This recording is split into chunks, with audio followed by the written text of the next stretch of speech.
Assalamualaikum, this is Shehbaz Ali and I welcome you all on my YouTube channel शिकातो physics academy. तो कैसे हैं आप सब? उम्मीद है आप सब ठीक होंगे। तो जैसे कि आपको पता है हमारा जो है unit number 7 properties of matter जो है वो कंटिन्यू है, जिसके हमने जो है 2 लेक्चर्स ऑलरेडी अपलोड कर दिए हैं। तो आज तीसरा लेक्चर अपलोड करने वाले हैं जिसका नाम है फोर्सेस एंड काइनेटिक थ्योरी। इसके अंदर हम पढ़ेंगे कि जो हमारी मीडियम्स होते हैं, मतलब जो स्टेट्स ऑफ मैटर होती हैं, सॉलिड, लिक्विड, गैसेस, वो सॉलिड को फिक्स्ड शेप या फिक्स्ड वॉल्यूम क्यों होता है, या लिक्विड को जो है फिक्स्ड वॉल्यूम क्यों होता है, ठीक है, या गैसेस को दोनों क्यों नहीं होते, ना फिक्स्ड शेप होती है ना फिक्स्ड वॉल्यूम होता है, ठीक है। तो इनकी जो मॉलिक्यूलर अरेंजमेंट, इनकी जो है वाइब्रेशंस कैसे होती है मॉलिक्यूल्स की, वो सारा कुछ हम आज के इस लेक्चर के अंदर पढ़ेंगे। इसमें हम पढ़ेंगे कि मॉलिक्यूलर फोर्स क्या होता है, किस मीडियम में कितना होता है, किस में ज़्यादा होता है, किस में कम होता है, उसके रीज़न क्या होते हैं, ये सारा कुछ आज के लेक्चर के अंदर हम पढ़ेंगे। तो चलें शुरू करते हैं। तो ये पहला जो है टॉपिक का जो टाइटल है वो है फोर्सेस एंड काइनेटिक थ्योरी। तो इसमें कहता है why some materials are solid in liquid while others are gas at room temperature. ठीक है, तो कुछ मटेरियल सॉलिड होते हैं, कुछ लिक्विड होते हैं, कुछ गैस होते हैं eight room temperature. Room temperature मतलब नॉर्मल टेम्परेचर पे हमें कुछ चीज़ें जो होती हैं वो सॉलिड के अंदर सॉलिड के फॉर्म में नज़र आती हैं, कुछ लिक्विड के फॉर्म में नज़र आती हैं, कुछ गैस के फॉर्म में नज़र आती हैं। ऐसा क्यों होता है? तो इसका जो जवाब है, forces between molecules are responsible for the different states of matter as well as for the physical properties. तो इसका जो रीज़न है वो है फोर्स। इनके अंदर जो मॉलिक्यूल्स होते हैं उनके दरमियान जो फोर्स होता है उसकी वजह से उनकी स्टेट डिसाइड होती है, ठीक है। जैसे सॉलिड के अंदर जो मॉलिक्यूल्स होते हैं वो बहुत ही स्ट्रांगली बाउंड होते हैं, इसी वजह से उनकी एक फिक्स्ड शेप होती है, ठीक है। That is why we call them a solid. तो चलें आगे पढ़ते हैं। और ये जो मॉलिक्यूलर फोर्स है ना, वो भी फिजिकल प्रॉपर्टीज़ के लिए रिस्पॉन्सिबल होता है। मतलब ये जो फोर्स होता है मॉलिक्यूल्स के दरमियान में, उनकी वजह से ये इनकी स्टेट एग्जिस्ट करती है गैस में या लिक्विड में या सॉलिड में। इनकी जो फिजिकल प्रॉपर्टीज होती है वो भी इन मॉलिक्यूलर फोर्स पे डिपेंड करती है। तो यहाँ पे कहता है according to the kinetic molecular model, molecules of gas have large kinetic energy, as the result there are no force of attraction between them, as the result molecules of gases can move freely and go further apart. तो आपको पता है gases के अंदर जो molecular force होता है बहुत ही कम होता है, मिनिमम होता है, यानी इसी वजह से उनके पास, उन गैस के जो है मॉलिक्यूल्स के पास काइनेटिक एनर्जी बहुत ज़्यादा होती है। जब काइनेटिक एनर्जी बहुत ज़्यादा होती है तो एक दूसरे से वो दूर जाते हैं, ठीक है। This is why gases can occupy any available space and can be compressed easily. तो इसी वजह से इनके दरमियान जो फोर्स ऑफ अट्रैक्शन है वो बहुत ही कम है, इसी वजह से ये जो है कंप्लीट आप कितनी भी जगह इनको दे दें वो ऑक्यूपाई कर लेंगी, ठीक है। और ये इजीली कंप्रेसिबल है, मतलब गैस को इजीली आप कंप्रेस कर सकते हैं। Boiling and melting points of gases are also very low because of this reason. इस रीजन की वजह से मतलब उनके मॉलिक्यूल्स के बीच में जो फोर्स ऑफ अट्रैक्शन बहुत ही जो है कम है, इसी रीजन की वजह से उनकी जो बॉइलिंग पॉइंट होती है और जो है मेल्टिंग पॉइंट होती है वो भी बहुत ही लो होती है, जल्दी वो बॉयल हो जाती है, जल्दी मेल्ट भी हो जाती है। The molecules of liquid as compare to that of the gases have very less kinetic energy, hence intermolecular force come into play.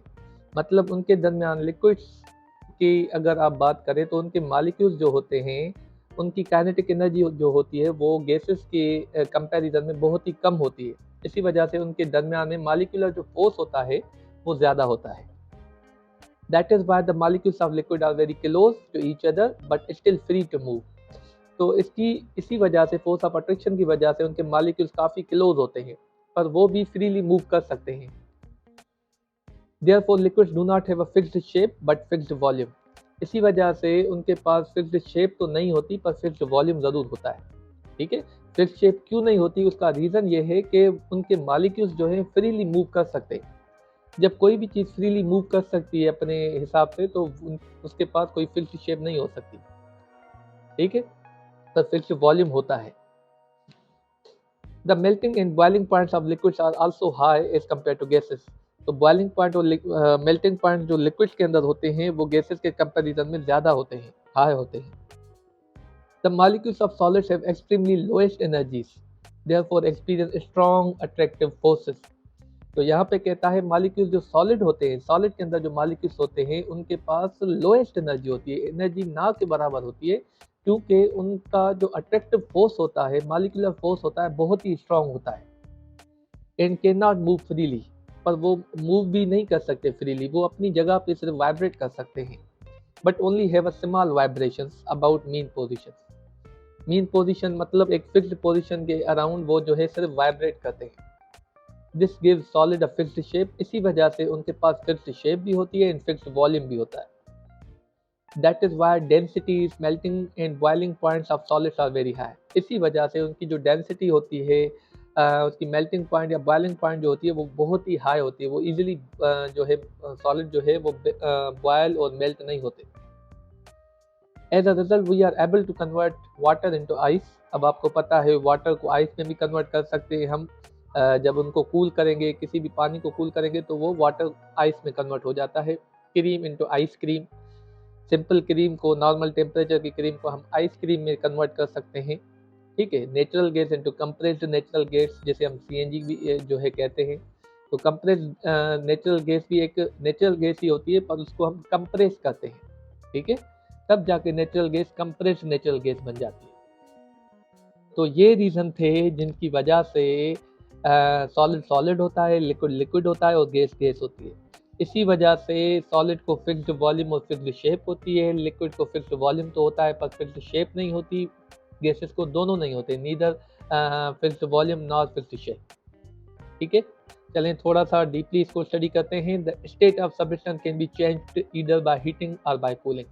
तो किसी भी मेटल की स्टेट को चेंज किया जा सकता है, या तो उसको हीट दे के चेंज किया जा सकता है, या तो उसको कूल करके जो है उसकी स्टेट को चेंज किया जा सकता है। On the other hand, when the solid substance is heated, the molecules start to vibrate more and more strongly. Eventually, the molecule vibrate more violently and intermolecular force become weak. जब किसी भी solid को heat किया जाता है तो उसके molecules में वाइब्रेशन बढ़ जाती है और वो एक दूसरे से दूर जाते हैं। ठीक है, एवेंचुअली क्या होता है, उनकी जो इंटरमॉलिक्यूलर फोर्स है वो टूटना शुरू होता है, मतलब मॉलिक्यूल दूर दूर जाना शुरू हो जाते हैं। As a result material becomes liquid. इसी वजह से वो सॉलिड जो है जब आप हीट देते हैं तो वो लिक्विड में कन्वर्ट हो जाता है, क्योंकि उनके मॉलिक्यूलर फोर्स जो है वो कम होना, वीक होना शुरू हो जाते हैं। If process of heating is continued further, the molecules have sufficient energy to overcome all the attractive forces and the result substance become gas. अगर उस लिक्विड को फर्दर आप हीट करेंगे तो मॉलिक्यूलर फोर्स इतना कम हो जाएगा कि वो लिक्विड गैस में कन्वर्ट हो जाएगी। तो यहाँ पे ये पूरा प्रोसेस है, देखें ये सॉलिड अगर आप इसको हीट करेंगे तो वो मेल्ट होके लिक्विड में कन्वर्ट हो जाएगा। फिर अगर आप लिक्विड को हीट करेंगे तो वो फिर जो है वो गैस में कन्वर्ट हो जाएगा। ठीक है, तो this is all about heating. Heat दे के आप किसी भी स्टेट को चेंज कर सकते हैं या कूल करके उसकी स्टेट को चेंज कर सकते हैं। ठीक है, अब आगे कहता है व्हेन गैस इज कूल्ड। अब ये जो गैस है जिसको आपने, जो लिक्विड को जब आपको बॉयल किया तो वो गैस में कन्वर्ट हो गई, अगर आप उसी गैस को व्हेन गैस इज कूल्ड, जब आप उसको कूल करेंगे, the molecule move more slowly and collide with one another may stick together and force of attraction between molecules increase. अब जब आप इसको कूल करेंगे तो रिवर्स प्रोसेस होगा। हीट देके क्या कर रहे थे आप, इंटरमॉलिक्यूलर फोर्स जो है वो वीक हो रहा था। जब आप इनको कूल करेंगे तो इंटरमॉलिक्यूलर फोर्स बढ़ता है, वो एक दूसरे से करीब आते हैं। तो क्या होगा, इवेंचुअली इनके जो है गैस के मॉलिक्यूल्स, जब आप इनको कूल करेंगे तो उनके मॉलिक्यूल्स जो है वो एक दूसरे से करीब आएंगे, मतलब फोर्स ऑफ अट्रैक्शन बढ़ जाएगी। कीप कूलिंग द गैस, तो आप गैस को जो है कूल करते जाए। Eventually all of the molecule stick together to form a liquid. तो क्या होगा, जब आप कूल करते जाएंगे तो क्या होगा, वो जो मॉलिक्यूल एक दूसरे से स्टिक हो जाएंगे, इस कदर स्टिक हो जाएंगे कि वो जो गैस है वो लिक्विड में कन्वर्ट हो जाएंगे। Further cooling will cause all the molecules to stick together to form a solid. अगर आप लिक्विड को फर्दर कूल करेंगे तो क्या होगा, उसके मॉलिक्यूल इतने करीब आ जाएंगे कि स्ट्रॉन्ग मॉलिक्यूलर फोर्स बिल्डअप हो जाएगा और वो जो लिक्विड है वो सॉलिड में कन्वर्ट हो जाएगा। जैसे आप पानी भर के जो है फ्रीजर में रखते हैं तो वो पानी जो है वो क्या होता है आपका आइस में कन्वर्ट हो जाता है, मतलब सॉलिड में कन्वर्ट हो जाता है। तो यहाँ पे ये पूरा एक जो है एक फिगर दी हुई है, डिस्क्रिप्शन दी हुई है। गैस को अगर आप कूल करेंगे तो लिक्विड में कन्वर्ट हो जाएगी। अब इस प्रोसेस को हम नाम देते हैं कंडेंसेशन, तो हमने पहले ही पढ़ा हुआ है कि गैस को लिक्विड में कन्वर्ट करने वाला प्रोसेस, उसका नाम जो है वो है कंडेंसेशन या कंडेंसिंग। अगर लिक्विड को फर्दर आप सॉलिड में कन्वर्ट करेंगे, मतलब कूल करेंगे, तो वो सॉलिड में कन्वर्ट हो जाएगा। उस प्रोसेस का नाम है फ्रीजिंग। ठीक है, तो गैस को लिक्विड में कन्वर्ट करने का जो नाम है वो है कंडेंसेशन। लिक्विड को सॉलिड में कन्वर्ट कर जो है प्रोसेस जो है उसका जो नाम है वो है फ्रीजिंग। ठीक है, तो फाइनली हम जो है एंडिंग पे आते हैं टॉपिक के अंदर। तो यहाँ पे टेबल 7.2, तो ये हमारी टेबल 7.2 है, जिसके अंदर हमें right show the boiling and melting points of some pure substances. तो ये कुछ प्योर सब्सटेंस है जिनकी मेल्टिंग पॉइंट और बॉइलिंग पॉइंट यहाँ पे लिखी हुई है। जैसे यहाँ पे गैस है हीलियम, ठीक है, तो उसकी मेल्टिंग पॉइंट है -272 और उसकी बॉइलिंग पॉइंट है -269। ऑक्सीजन है, देखें यहाँ पे उसकी जो है मेल्टिंग पॉइंट है -218 और उसकी बॉइलिंग पॉइंट है -183। तो यहाँ पे देखें जो है जो भी गैसेस है यहाँ पे उनकी जो मेल्टिंग पॉइंट और बॉइलिंग पॉइंट लिखी हुई है। मर्करी ओनली मेटल है जो कि रूम टेम्परेचर भी लिक्विड के फॉर्म में रहता है, तो उसकी मेल्टिंग पॉइंट -39 है और बॉइलिंग पॉइंट जो है वो 257 सॉरी। ठीक है, वाटर की तो आपको पता है मेल्टिंग पॉइंट 0 है और बॉइलिंग पॉइंट 100 है। तो ये कुछ हमारे पास किसी जो प्योर सब्सटेंसेस है उनकी जो है मेल्टिंग और बॉइलिंग पॉइंट है। डायमंड आपको पता है बहुत ही जो है हार्डेस्ट मेटल है यहाँ पे, तो उसकी जो मेल्टिंग पॉइंट बहुत ही हाई है। यहाँ पे आप देख सकते हैं 4100 सेल्सियस में है। अच्छा, ये टेम्परेचर पूरा किसी भी यूनिट में नहीं है पर सेल्सियस में है।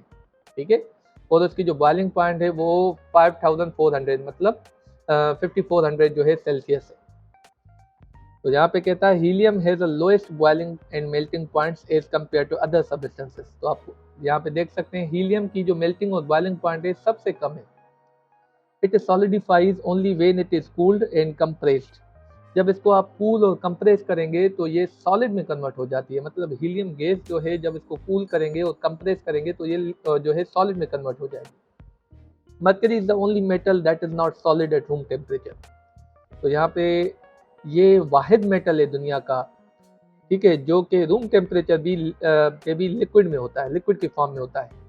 ठीक है, तो ये पूरा जो है फोर्सेस एंड काइनेटिक थ्योरी जो है उसके अंदर आपकी बहुत ही जो है कॉन्सेप्ट आपके क्लियर हो गए होंगे regarding solid, liquid and gas, उनके मॉलिक्यूलर फोर्स, उनकी स्टेट, और भी बहुत सारी चीज़ें थी हमने जो आज डिस्कस की। फिर भी कोई क्वेश्चन क्वेरी रह गई तो आप कमेंट सेक्शन में पूछ सकते हैं। So take care till the next video. Inshallah we'll meet you in the next lecture. Thank you very much.